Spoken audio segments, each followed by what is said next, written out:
Bradesco. Entre nós, você vem primeiro. Boa noite. Boa noite. 327 mil pessoas estão fora de casa no Rio Grande do Sul, segundo o boletim da Defesa Civil divulgado agora há pouco. O número de mortos em decorrência das chuvas chega a 107 e 134 estão desaparecidos no estado. O jornalista Roberto Cabrini acompanhou uma missão da FAB que enviou mantimentos para a cidade de São Jerônimo, na região metropolitana de Porto Alegre. Na base aérea de Canoas, uma verdadeira operação de guerra está em curso. Em ritmo frenético, militares transferem carregamentos de um lado para o outro. Estamos na base aérea de Canoas, próximos ao embarque. Esse é o avião que vai realizar a missão, um cargueiro militar da Força Aérea Brasileira. Essa missão será essencial para a sobrevivência de toda uma cidade. Nesse momento, a carga está sendo embarcada aqui no avião militar da Força Aérea Brasileira. Vejam só, são 2,5 toneladas de água e também de cestas básicas. O salvamento de uma cidade. Vamos estar realizando missão de lançamento aéreo em São Jerônimo. São 5 horas da tarde, estamos a bordo do cargueiro da FAB. Todos os suprimentos foram carregados, conforme vocês podem perceber. A decolagem está autorizada. A missão de lançamento vai começar. Serão apenas 15 minutos de voo até São Jerônimo. A carga que vai ser lançada está aqui. 2,5 toneladas de suprimentos essenciais. Nesse momento, a rampa está sendo aberta. O cargueiro da FAB se aproxima do local onde vai ser feito o lançamento. Estamos sobrevoando São Jerônimo a uma altitude, a uma altura de apenas 200 metros do solo. Todos os fados estão aqui. Serão feitos 5 lançamentos, o primeiro para teste e os outros 4, todos equipados com paraquedas, é que de fato vão transportar as cargas, os suprimentos para uma população tão carente deles. Esta é a região central da cidade de São Jerônimo, conhecida pela produção de carvão. É a zona do carvão no estado do Rio Grande do Sul. Hoje, uma cidade de 21 mil habitantes, totalmente ilhada. Não se chega aqui por terra. A única forma de comunicação com a cidade é desse jeito que nós estamos fazendo nesse instante. Por voo, um voo militar da FAB. Nesse instante, o cargueiro da FAB se aproxima do ponto onde serão lançadas as cargas. Nesse momento, o primeiro lançamento que de fato transporta a carga essencial é realizado. Vejam só, os paraquedas se abrem e a carga vai em direção ao local planejado. Nesse momento é realizado o segundo lançamento. Paraquedas abertos e a carga vai direto para o alvo estipulado.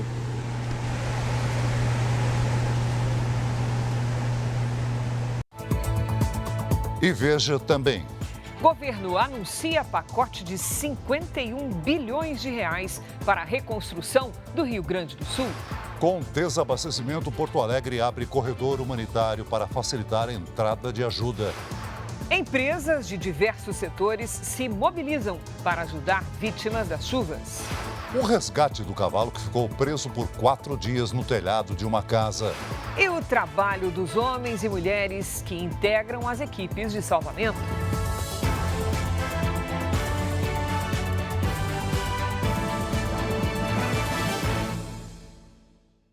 Oferecimento: Bradesco, eleito o melhor banco para investir.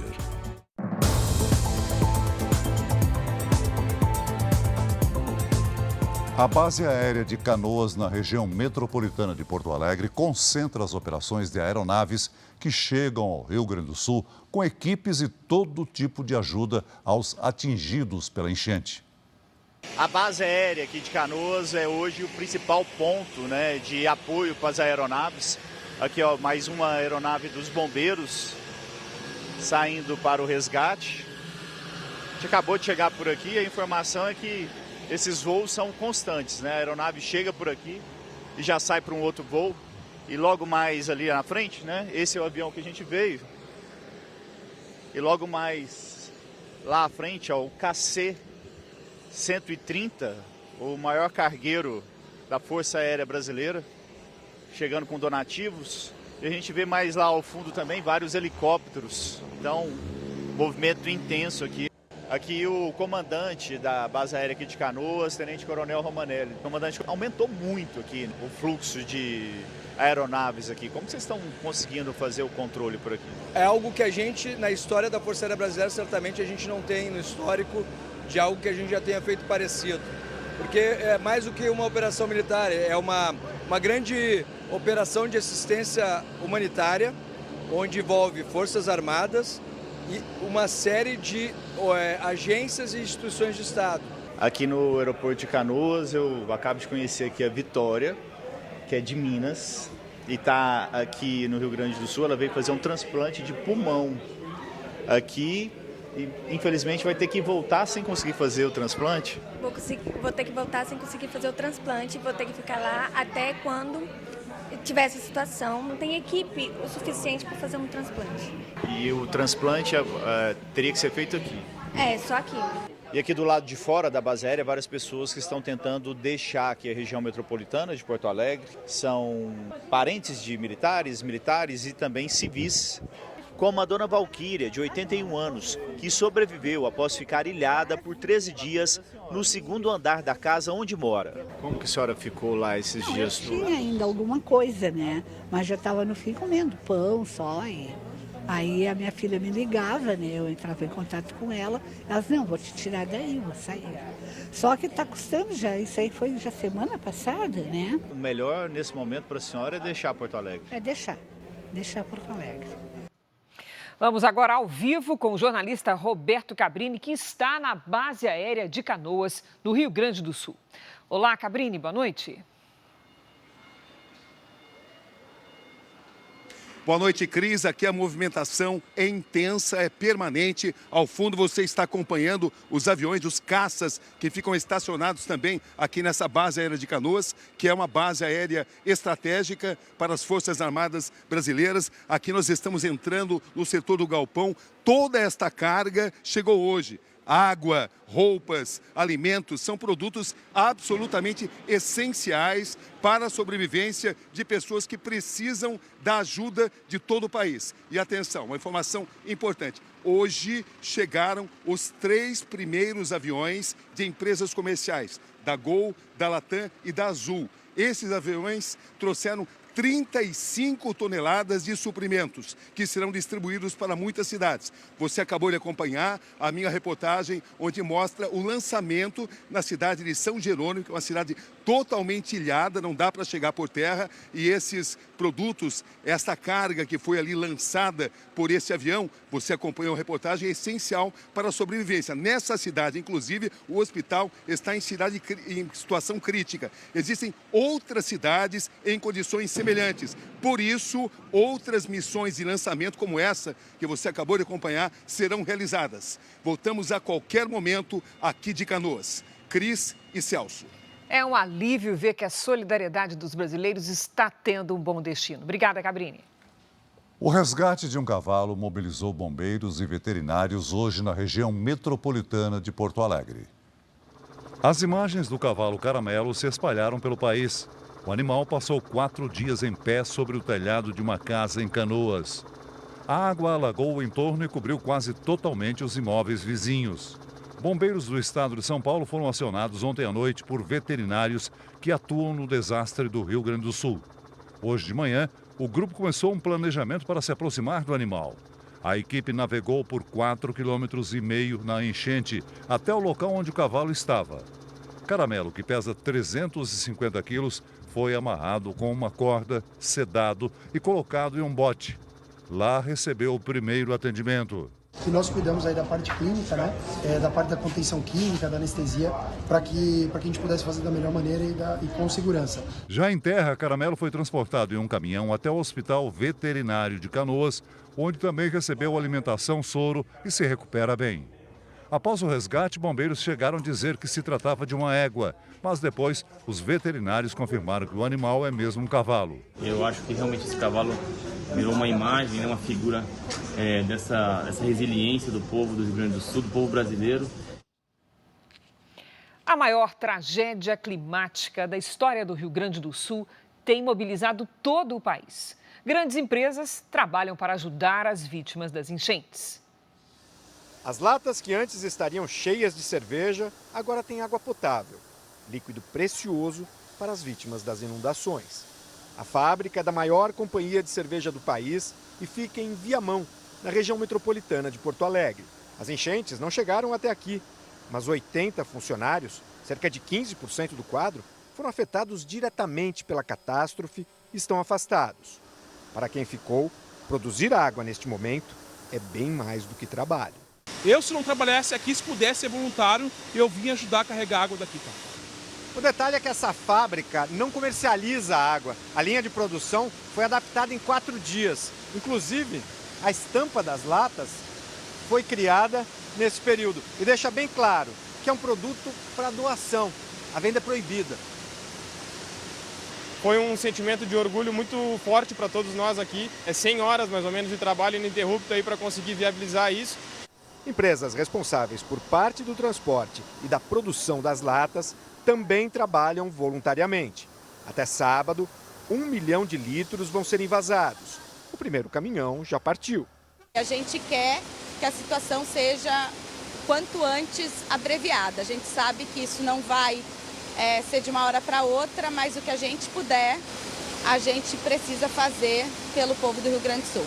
Além da Ambev, outras empresas também se mobilizam para ajudar as vítimas.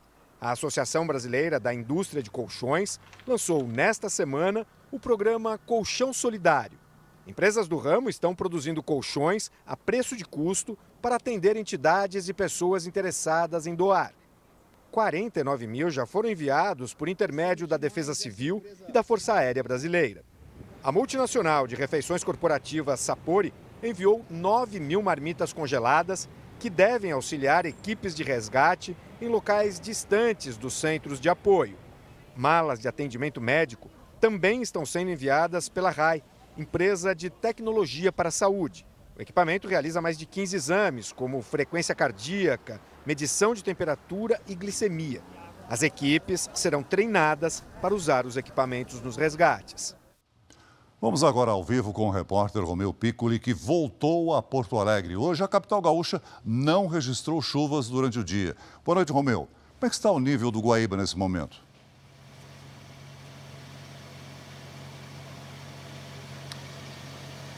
Olá, Celso, Cris.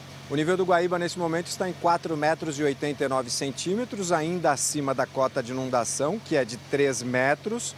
Mas esta é a primeira vez que o nível fica abaixo de 5 metros desde sábado.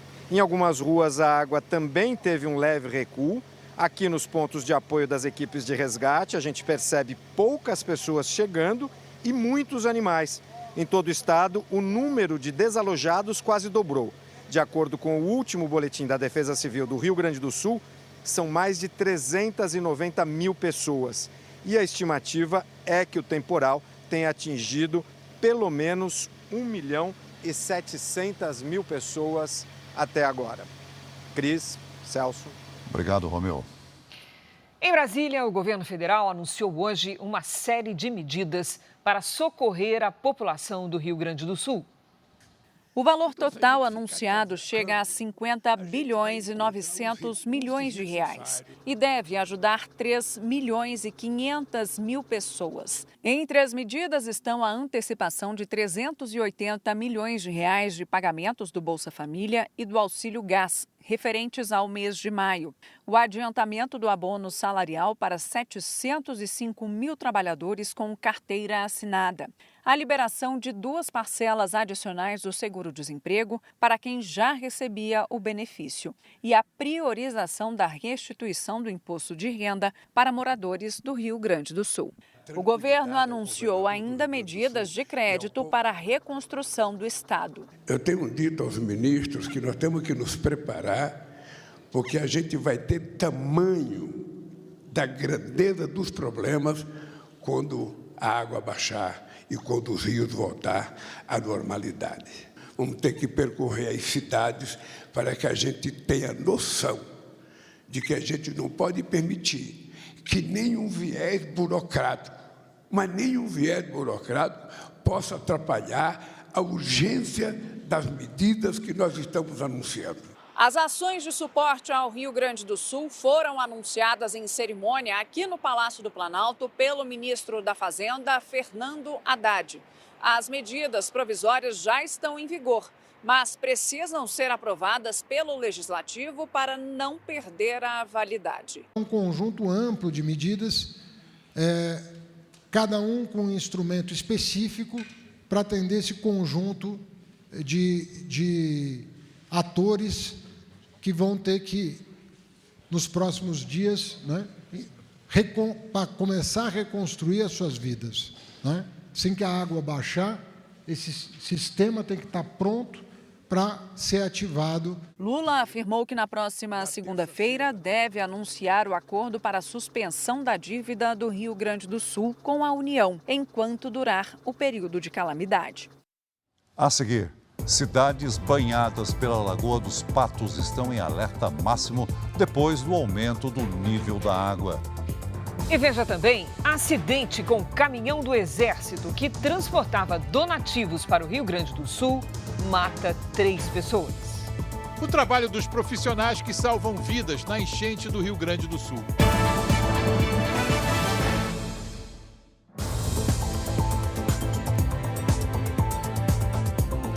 Um acidente com o caminhão do Exército que transportava donativos matou 3 pessoas no Rio Grande do Sul.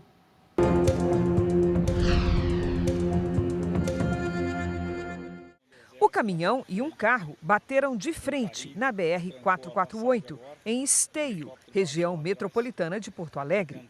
3 ocupantes do carro morreram e 2 foram levados em estado grave para um hospital da região. O veículo do Exército levava água e alimentos para as vítimas das inundações no estado. As causas do acidente ainda são investigadas. Cidades banhadas pela Lagoa dos Patos estão em alerta máximo. Isso porque a lagoa recebe todo o volume de água do Guaíba. Com a frente fria que chegou ontem ao estado, houve uma mudança na direção dos ventos e isso favoreceu a entrada de água da lagoa nas cidades. Em Pelotas, pessoas que moram em áreas de risco para alagamentos recebem ajuda do Exército para sair de casa. O nível da Lagoa dos Patos já passou de 2 metros, quase 1 metro acima do nível normal. 500 pessoas já estão em abrigos. Na cidade de Rio Grande, 1,5 milhão de pessoas já saíram de casa. Algumas ruas já foram interditadas. O Ministério de Portos e Aeroportos anunciou hoje um plano emergencial com 116 voos comerciais para atender a demanda de transporte do Rio Grande do Sul. Enquanto o Aeroporto Internacional de Porto Alegre permanecer fechado, serão disponibilizados 13 mil assentos semanais em voos que vão operar nas cidades de Canoas, Caxias do Sul e em outros 5 municípios do interior gaúcho, além de Florianópolis e Jaguaruna, em Santa Catarina. A partir de amanhã, as passagens já estarão disponíveis. Nesta quinta-feira, o tempo firme em grande parte do Rio Grande do Sul colaborou com os trabalhos de resgate. Vamos saber com a Lidiane Sayuri quais os destaques para as próximas horas lá no estado. Oi, Lid, boa noite. Vai seguir o tempo firme? Não, Cris. Os temporais voltam com rajadas de vento de 70 a 90 quilômetros por hora. Boa noite para você, boa noite, Celso, boa noite a todos. Neste momento, a chuva forte atinge a região norte do Brasil e alguns pontos do estado do Paraná. Nos próximos dias, uma combinação de ventos na atmosfera provoca tempestades sobre todo o Rio Grande do Sul. Entre amanhã e segunda-feira, as áreas mais afetadas, que incluem a região metropolitana de Porto Alegre, o Vale do Taquari e a Serra Gaúcha, vão registrar um volume de chuva mais do que o previsto para o mês inteiro. Em Porto Alegre, previsão de tempestades até pelo menos segunda-feira, com pouca variação de temperatura e sensação de frio. A máxima não vai passar dos 21 graus. Amanhã, além do Rio Grande do Sul, Roraima e Amapá também entram em alerta para novos alagamentos e enchentes. Sexta-feira de tempo firme em toda a mancha clara do mapa. O frio chega também a Florianópolis e os termômetros marcam até 23 graus. No Rio de Janeiro, faz 32. Em Goiânia e Manaus, 31 e até 30 em Aracaju. Dia ensolarado, sem nada de chuva e bastante quente em São Paulo, Campo Grande, Porto Velho e Palmas, com pelo menos 31 graus. Cris, Celso. Acompanhar com toda atenção, não é, Lid? Sim. Obrigada. Até amanhã, Lid. A seguir, o repórter Roberto Cabrini atualiza as informações sobre o número de mortos, desaparecidos e desabrigados no Rio Grande do Sul. E veja também como as crianças reagem a situações traumáticas, como aquelas que ocorreram no Rio Grande do Sul. Polícia Federal cumpre mais 2 mandados de prisão contra suspeitos de envolvimento no assassinato de Marielle Franco e Anderson Gomes.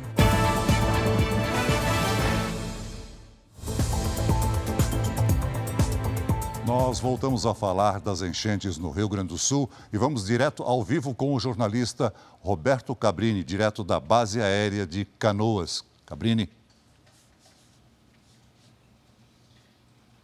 Pois não, Celso, vamos para os dados atualizados da tragédia. Número de mortos, 107. Desaparecidos, 134. Feridos, 754. Pessoas fora de casa, 400 mil. Cidades afetadas, 431. Pontos sem energia nesse momento, 360 mil. Pontos sem água, 500 mil. Pessoas afetadas em todo o estado do Rio Grande do Sul. 1.700.000 pessoas. No momento que chega aqui no estado do Rio Grande do Sul, uma frente fria. A temperatura nesse momento é de 15 graus. Voltamos com Celso e com Cris. Até já, Cabrini.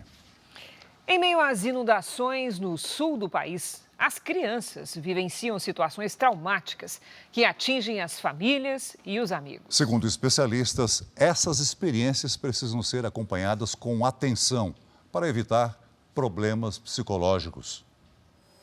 No Rio Grande do Sul, a estimativa é de que mais de 100 mil casas tenham sido destruídas ou danificadas pelas chuvas, com cerca de 1,5 milhão de pessoas afetadas. Muitas delas, crianças. Meninos e meninas que foram separados dos pais e que chegam sem identificação aos conselhos tutelares ou aos abrigos. 250 ainda não reencontraram as famílias. Para ajudar nesse reencontro, uma psicóloga criou uma plataforma, Achamos Sua Criança.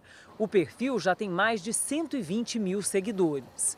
Desde sábado, voluntários e as forças de segurança procuram por Agnes da Silva Vicente, de 7 meses. Ela e a família foram resgatadas em Canoas, mas o barco virou e a menina não foi encontrada. A mãe foi levada para um abrigo junto com os outros 3 filhos e ainda busca por informações. Um estudo inédito feito em 44 países pelo Fundo das Nações Unidas para a Infância mostra que nos próximos 30 anos, só no Brasil, mais de 1,5 milhão de crianças serão desalojadas no país por conta de fenômenos naturais, como no Rio Grande do Sul. São chuvas, enchentes, tempestades. No Jardim Pantanal, uma ocupação na zona leste de São Paulo, as inundações são frequentes. Uma realidade difícil para os adultos, assustadora para as crianças. Eu perdi minhas roupas, meu sapato, meu celular. As crianças ficam muito abaladas, as crianças ficam muito agitadas. Tem casos que criança não consegue nem dormir quando começa a escutar os pingos de chuva cair, ficam desesperados, mentalmente ficam fora do normal. Esse psiquiatra diz que muitas crianças, depois de vivenciar situações como as que aconteceram no Rio Grande do Sul, podem desenvolver distúrbios como o estresse pós-traumático. É bem importante que a gente fique atento a questões como a alteração no padrão de sono, como a criança não conseguindo dormir ou querendo dormir o dia inteiro. Uma outra coisa é a criança não querendo se alimentar ou se alimentando de uma forma muito excessiva. a criança perder o padrão de vitalidade, não querendo interagir, não querendo brincar, buscando muito isolamento. O desabastecimento em supermercados de Porto Alegre está mais grave. Com o aeroporto fechado e o bloqueio de parte das estradas, os moradores enfrentam dificuldades para encontrar itens básicos como ovos e água mineral. Um corredor humanitário começou a ser construído para tentar amenizar o problema. Nos supermercados, os moradores têm pressa. A maior parte das prateleiras está vazia. Ovos, leite e frutas são disputados. A água mineral é o produto mais procurado. Mesmo a gente tendo alguma coisa, isso tem que manter, porque tu não sabe quanto tempo que vai dar, né? A Associação Gaúcha de Supermercados afirma que não há risco de completo desabastecimento de alimentos, mas reconhece a dificuldade de reposição de itens perecíveis por causa de problemas de logística. Hoje, a Central de Abastecimento do Rio Grande do Sul, a CEASA, voltou a funcionar em uma estrutura montada em Gravataí, na região metropolitana de Porto Alegre. Este é um trecho estratégico para a logística de Porto Alegre, que liga o principal acesso da cidade até o centro da capital. Aqui começou a ser construído um corredor humanitário para a passagem de veículos e caminhões com comida, água, remédios e outros itens essenciais. A previsão é que a obra esteja concluída até sábado. Com casas e prédios esvaziados por causa da inundação, o policiamento precisou ser reforçado em Porto Alegre. Policiais circulam de barco pelo centro histórico para evitar saques e arrombamentos. Segundo a Secretaria de Justiça do Rio Grande do Sul, desde o início das enchentes, 41 pessoas foram presas em flagrante por participação em saques no estado. E outra questão grave: 6 suspeitos foram presos por cometerem abusos sexuais contra crianças e adolescentes dentro de abrigos no Rio Grande do Sul. Segundo o governador Eduardo Leite, os abusos foram praticados por familiares das vítimas. Sinaliza a possibilidade desses abusos acontecerem já anteriormente e a situação nos abrigos tenha, na verdade, escancarado isso, revelado isso e dado a oportunidade, inclusive, de ação do poder público. Mais de 1.000 policiais civis e militares aposentados foram convocados para reforçar a segurança nos mais de 400 abrigos em todo o estado.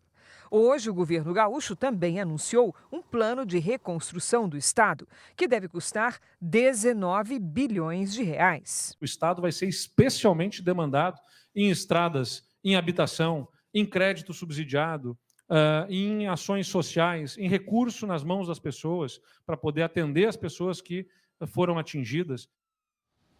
Foram presos em São Paulo 8 suspeitos de aplicar em Goiás o golpe do falso leilão de carros. A quadrilha criava páginas muito parecidas com as originais para enganar os consumidores. Eles ofereciam carros com metade do valor de mercado. As prisões aconteceram no estado de São Paulo, onde a quadrilha se escondia. A maioria das vítimas mora em Goiás. Ao menos 50 já foram identificadas. Esse grupo criminoso criou diversas páginas fakes de leilões de automóveis. E a vítima vai ali querendo comprar um carro mais barato, e em um leilão acaba pagando um preço muito mais baixo do que o valor real desse veículo e acaba caindo em um golpe. O grupo clonava sites oficiais de leilão para enganar as vítimas. A adulteração era imperceptível, segundo a investigação. A quadrilha trocava o final do endereço de .com.br para .net e conseguia fazer as transações. O carro não existe, na verdade. Eles pagavam ali o boleto, que caía na conta de uma empresa também falsa, uma empresa de fachada. A investigação começou quando um morador de Anápolis, Goiás, denunciou que perdeu R$49 mil ao tentar arrematar um carro sem saber que o site de leilões em que estava era falso. Até agora, a estimativa é de que os criminosos tenham causado um prejuízo de quase R$10 milhões às vítimas. A investigação ainda procura os chefes da organização criminosa. A Polícia Federal cumpriu hoje mais 2 mandados de prisão contra suspeitos de envolvimento na morte da vereadora Marielle Franco e do motorista Anderson Gomes. Entre os alvos da operação está um ex-assessor do Tribunal de Contas do Estado do Rio. Robson Calisto da Fonseca foi preso em casa e levado para a sede da Polícia Federal do Rio de Janeiro. Conhecido como Peixão, ele é apontado como um dos chefes da milícia que atua na comunidade de Rio das Pedras, na zona oeste da cidade. O envolvimento do miliciano no assassinato da vereadora Marielle Franco e do motorista Anderson Gomes em março de 2018 foi confirmado na delação premiada de Rony Lessa, que confessou ter feito os disparos. Segundo Lessa, o ex-PM Edmilson Oliveira, o Macalé, outro envolvido no crime, buscou a arma que estava com Robson. Junto com a submetralhadora alemã, foram 2 carregadores e uma exigência. Ela tinha que ser devolvida após a execução do crime. O armamento, igual a este, nunca foi encontrado. Macalé foi assassinado em novembro de 2021. Robson Calisto foi assessor de Domingos Brazão, conselheiro do Tribunal de Contas do Estado do Rio, preso no fim de março. Ele e o irmão, o deputado federal Chiquinho Brazão, além do ex-chefe da Polícia Civil do Rio, Rivaldo Barbosa, foram denunciados pela Procuradoria-Geral da República como os mandantes do crime. Na decisão que levou à prisão, o ministro do STF, Alexandre de Moraes, cita que Robson Calisto atuou como intermediário das conexões entre os executores e os mandantes do crime. E segundo as investigações, há indícios de que ele continuava agindo a mando dos irmãos Brazão. Outro alvo de mandado de prisão foi o major da Polícia Militar, Ronald Paulo Alves Pereira, que teria monitorado a rotina de Marielle. Ex-chefe de uma milícia da Zona Oeste, ele está preso desde 2019. A defesa de Ronald Paulo se mostrou surpresa com a acusação e disse que vai contestar as provas. Os advogados de Rivaldo Barbosa, Domingos e Chiquinho Brazão disseram que ainda não tiveram acesso ao inquérito e que, no momento, não vão se pronunciar. Os defensores de Robson Calisto não foram encontrados. Foi divulgada hoje a foto de Fernando Sastre Filho após ser fichado no sistema prisional de São Paulo. Ele dirigia o Porsche envolvido num acidente que matou um motorista de aplicativo. Fernando é réu por homicídio doloso qualificado quando há intenção de matar e lesão corporal gravíssima. A Justiça de São Paulo determinou que ele pague uma pensão mensal no valor de 2 salários mínimos à família da vítima. 4 pessoas morreram e 8 ficaram feridas num acidente envolvendo uma van e uma carreta em Itapaci, região central de Goiás. A van pertencia à prefeitura da cidade e realizava o transporte de pacientes de hemodiálise. O acidente está sendo investigado. 51 escolas da rede pública do Rio de Janeiro tiveram as aulas interrompidas durante operações policiais na zona norte e oeste da capital. No Complexo da Maré, um confronto começou depois que equipes foram atacadas a tiros. 2 suspeitos foram presos. A seguir, além da devastação, o lixo arrastado durante as chuvas se torna problema no Rio Grande do Sul. E veja também o trabalho dos profissionais que salvam vidas na pior enchente da história gaúcha. O Congresso Nacional aprova projetos que facilitam o envio de recursos ao Rio Grande do Sul.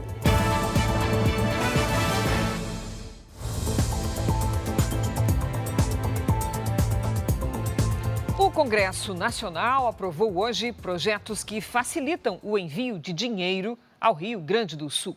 Também foram analisados vetos do presidente Lula. Deputados e senadores aprovaram 2 projetos de lei que alteram o orçamento de 2024. O objetivo é facilitar o envio de emendas parlamentares ao Rio Grande do Sul, além de permitir que o governo federal libere, com prioridade, recursos para cidades em situação de calamidade ou emergência em saúde. De fato, uma etapa cumprida importante e, em função dessa tragédia no Rio Grande do Sul, essa convergência do Executivo com o Legislativo se mostra mais importante do que nunca. Vetos do presidente Lula também foram analisados. Depois de 2 adiamentos da sessão do Congresso pedidos pelo governo, em meio a atritos e dificuldades de negociação com parlamentares, foi mantido o acordo que derrubou parte do veto aos 5 bilhões e 600 milhões de reais das chamadas emendas de comissão. Na prática, o Legislativo voltará a ter controle sobre 3 bilhões e 600 milhões de reais. Os outros 2 bilhões ficarão com o Executivo. Vetos polêmicos acabaram sendo adiados para a sessão do dia 28 de maio por falta de acordo. Entre eles, a saidinha dos presos e o calendário para pagamento de emendas na Lei de Diretrizes Orçamentárias. O ministro da Fazenda, Fernando Haddad, anunciou um acordo com o Congresso Nacional e os 17 setores da economia que mais empregam no país sobre a desoneração da folha de pagamentos. Haddad afirmou que a desoneração vai valer até o fim deste ano e que, a partir de 2025, as empresas serão reoneradas gradativamente até 2028. Quero dizer que nós vamos respeitar o prazo de 2027, que foi objeto de deliberação do Congresso Nacional, com a diferença de que, a partir do ano que vem, começa o que a gente chama de phase-out. A cada ano você tem uma reoneração gradual até 2027. Em 2028, todo o sistema de folha de pagamento fica no mesmo patamar, sem nenhum tipo de diferença de setor para setor. O Supremo Tribunal Federal considerou válido o trecho da lei das estatais que restringe indicações de políticos e autoridades de governo para a direção de empresas públicas. A decisão estabelece que ministros, secretários estaduais e municipais, titulares de cargos em comissão e dirigentes partidários não podem ser indicados para cargos de diretoria das estatais. Mas o STF decidiu também manter as indicações que já tinham sido feitas pelo presidente Lula até agora. No destaque internacional, o primeiro-ministro de Israel, Benjamin Netanyahu, disse hoje que, se for necessário, os soldados vão lutar contra o grupo terrorista Hamas com as próprias unhas. A declaração aconteceu após o presidente Joe Biden dos Estados Unidos ameaçar um corte no envio de armas ao país. Em Rafah, na faixa de Gaza, foram realizados hoje novos ataques aéreos. Ao mesmo tempo, veículos militares seguem por terra. A ofensiva está no centro de uma nova tensão entre americanos e israelenses. O presidente americano Joe Biden anunciou que não apoia a operação na região, por causa das milhares de pessoas que se deslocaram de outras partes de Gaza para Rafah. Biden ameaçou suspender o envio de armas para Israel se Netanyahu determinar uma invasão. Netanyahu reagiu. Se for necessário, lutaremos com as nossas unhas. Mas temos muito mais do que isso e sairemos vitoriosos, disse.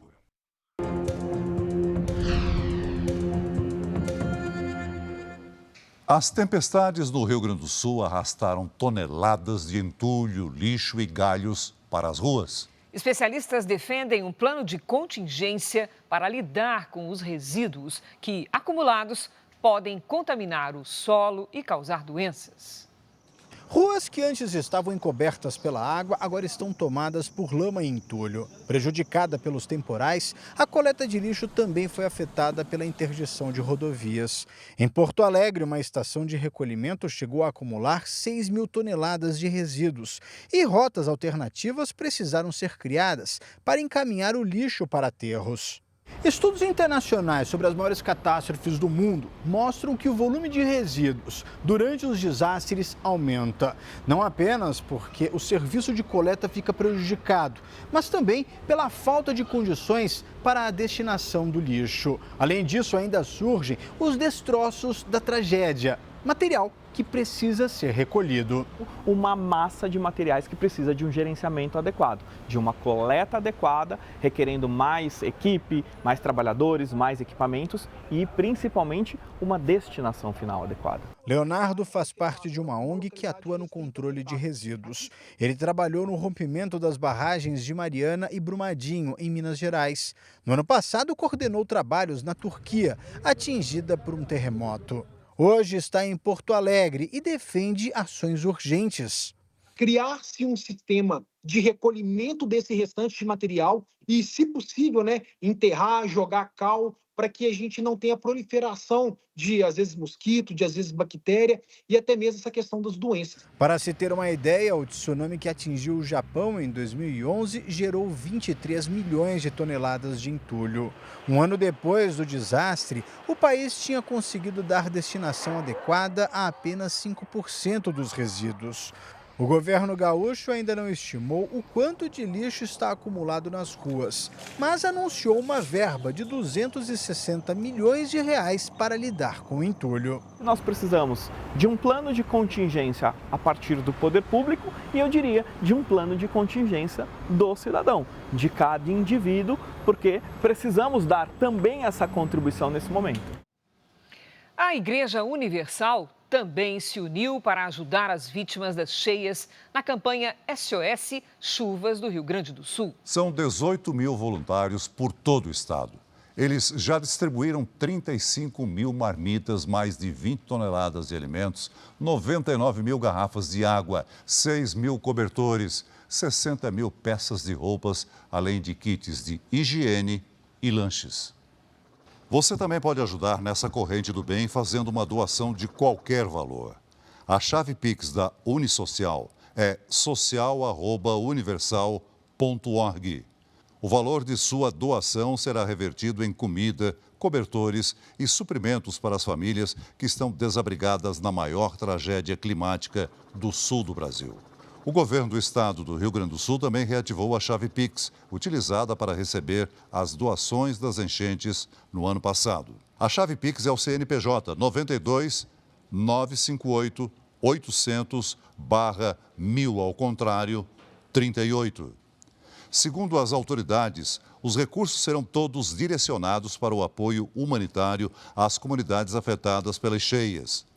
Um comitê também será criado para fazer a gestão da conta que está recebendo as doações.